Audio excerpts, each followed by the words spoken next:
Hello and welcome to this video. In this one we're going to have a look at Santa's route and we're going to see how he travels around the world.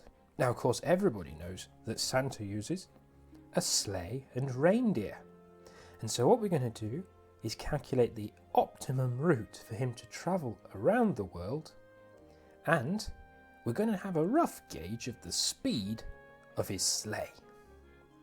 So this video is just one to sit back and relax and enjoy seeing some of the fun I've had with coding and exploring this problem.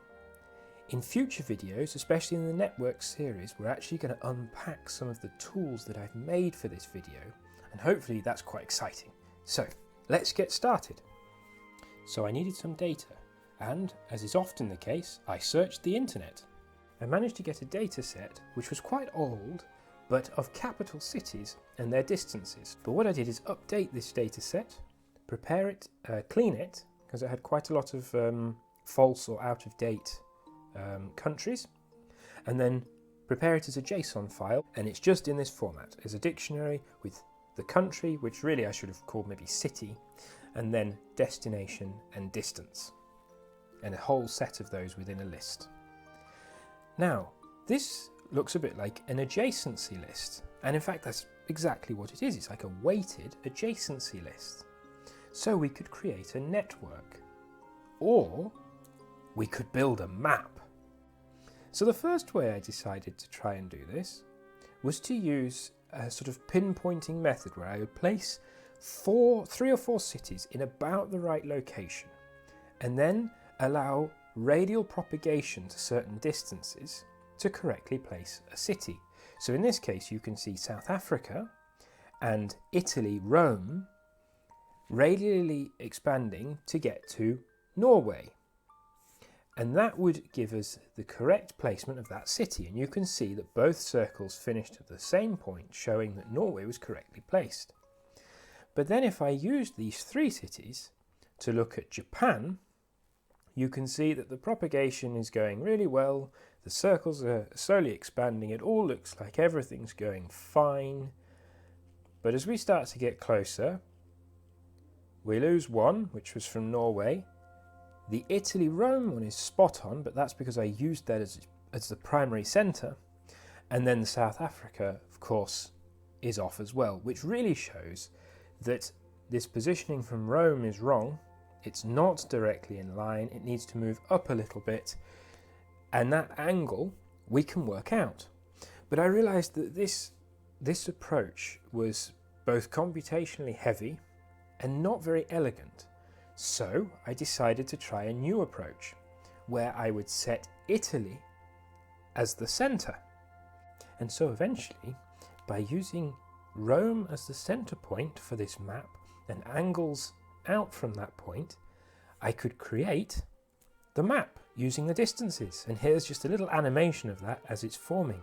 And you can see the sort of Europe and North Africa cluster around Rome, and then sort of the African belt along the coast. And you can see America, and it looks actually really sparse in North America because, of course, it's more consolidated. You've got Canada and the US, and that's just two cities for a huge chunk. But then you can see the Central America region, the islands, and as we go down it's easy to spot sort of Brazil and Argentina and the like as we go along there. And so we've created this nice map. Now this isn't exactly the same as having just a two-dimensional display of a map, because the distances out from Italy are actually the correct distances. They are taking into account the curvature of the Earth, and this kind of warps this plot a little bit. But that's fine. I'm not too worried about that. It's just pretty and fun, and this is a fun project after all. And so I thought, well actually, what can I do with this? Because this is quite a fun little plot. And one thing we can do is go through each position and actually change its colour depending on how connected it is, how close the local cluster of 10 cities is. So you can actually see that Canada and the US are quite far out. Oh, and I also added in this feature where if you hover over the city, it now tells you what the city is. So we've got the United States, we've got Brazil and Portugal and Italy. And I think I went sort of Egypt there, And then we might pop to Oman and China over here. Ooh, it takes a bit of China, and then down to Australia. And you can see sort of how this is giving some nice texture to the map, as we can see kind of the European cluster in North Africa. We'll just speed it up a bit. And you've got like this more sort of spread out region as you get towards Oceania, so Australia, New Zealand, and the islands in the Pacific aren't that well connected because everything's so far apart. And it gives a really interesting insight into how the capital cities of the world are kind of spread out and where these sort of centres of trade and movement occur. But anyway, that was a bit of fun, and I have to admit I got a little bit diverted. So let's get back on with the plan, which is finding the path between all these cities. This is known as the travelling salesman problem, where we want to visit every city that we've got, but we want to do it using the shortest path possible. And we also want to return to where we started. And so we can have our travelling salesman like this going through, and there are a number of methods by which we can do this, but we're going to start, or in fact in this video we're going to use a really greedy method, a very simple one, where at every city we're at, we want to take the shortest distance to the next city. And so I built this little program which basically allows you to, well in this case at the minute it's just a randomly generated set of nodes or set of points on a map, but we're going to import later into this our world map. But what it does is it just looks at each node and works around going to the shortest one each time. And of course the path will change dependent on which node you start on. So it just iterates around each node being the starting point, and that's where the current progress in the top is. And then we can see our current minimum distance and our current distance is being measured as we're going round. And so we can get a minimum distance by this method. Now this isn't a perfect heuristic at all, and in fact this problem of the travelling salesman distance is a really hard problem to solve. So this is just a rough kind of algorithm that can give you a pretty good distance, but we can do something with it in a little bit to improve it. But as you can see, we're sort of racing through this, getting these distances, and then at the end, when we get to the final one, it'll just show us again the best distance that we have, or the best path, I should say. And we can use this, we can import our data from our world map into this program, and then use that to get our shortest distance. And here you can see the shortest distance that the program found was this shape, which sort of looks like we're running around a border of these nodes. Though you can see between two of the nodes on the far left, there's an obvious little switch that could be done to make the path just a little bit better. And that's a problem with this greedy method. It often doesn't give you in fact it very rarely gives you the best path, the shortest distance, but it will give you a good approximation which you can then improve. This is going to be a program that we're going to code up in a future video, and we're going to add a lot of features to it actually in this top bar. Tools that can be used to change how you optimize this map. So let's import our world map and see how that does. Here's our world map, and we're going to see how that performs with this really, really simple heuristic called the nearest neighbours algorithm, where we literally just go to the nearest point. We're going to start on Rome.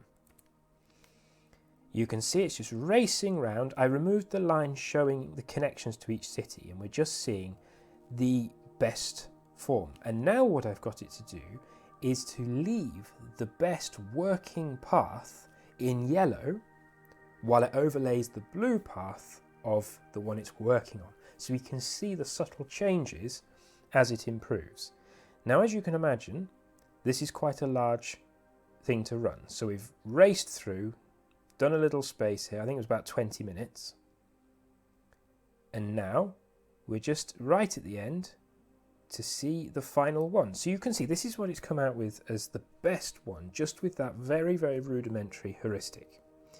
And we can see the distance is, at the minute, and that's in kilometres, 150,000 roughly kilometres. That's a long way to go. Now it's also important to realise that this is actually a very quick algorithm. The only reason it's running slowly is because I've deliberately slowed it down to show the frames so that we can get a nice animation. This would normally be done in a millisecond, or incredibly fast. But now what we can do is we can take this path that we've got and actually do an improvement on it. We can do something called the 2-opt algorithm. We can take two nodes or two cities within our path. We can pull them out, reconnect the path up, and then just pop them in somewhere else and see if the path improves, the path distance improves. And this effectively helps to deal with crossing points, like we can see in this little diagram, where we can get rid of the crossing point and just replace it with a simple straight connection. That tends to result in a better path. So let's see how that performs. And as you can see, almost straight away it's moving things around, especially around Europe here where it's a bit mixed up. And you can see it's just restructuring it a bit as we go along. And then I think we go over to America. Yes, there we go. You can see that along the islands it's restructured. And then we're in Africa here along the coast. It's just improving it a little bit. And I think that's all the improvements. So this is the path, the best path that I've got, and it's the one we're going to stick with for this little video because it's getting a bit long. And you can see that our distance is 140,000 kilometres. If we can imagine that Santa was going to travel this distance in just a day, his sleigh would have to be going at approximately 5.8 thousand kilometres an hour. That's fast.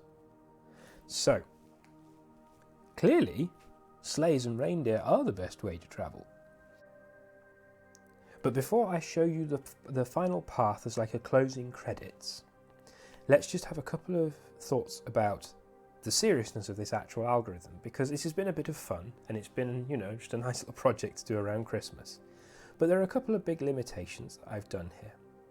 Number one is that I've not really considered the globe as circular. So we don't have connections that are going to be going across the Pacific. Now that isn't actually that bad an approximation because those distances are very long compared to all the other distances we're measuring here. So it's not necessarily a bad thing to bias against those distances. The other thing is that overall, this city approximation data set, it is very much an approximation. This is not supposed to be a super serious value, so don't plan your holiday to visit every single city in the world, every single capital city, in the world, on this path, even though that would be an incredibly fun project. Anyway, I hope you enjoyed, and what we'll have a look at now is the path. Starting in Iceland, of course, because Reykjavik is about as close to the North Pole as we can get a capital. And you can see the cities going past. I must apologise if I have missed out a capital city here or there. I think, like I said, I had maybe four missing. But apart from that, that's the path he might take around the world. Of course, he might also follow the time zone, so that could change everything. But there we go. I hope you enjoyed this project. It was a bit of fun. I really enjoyed doing it. It was fun coding. Thanks so much for watching. And hopefully I'll see you in the next one. Bye!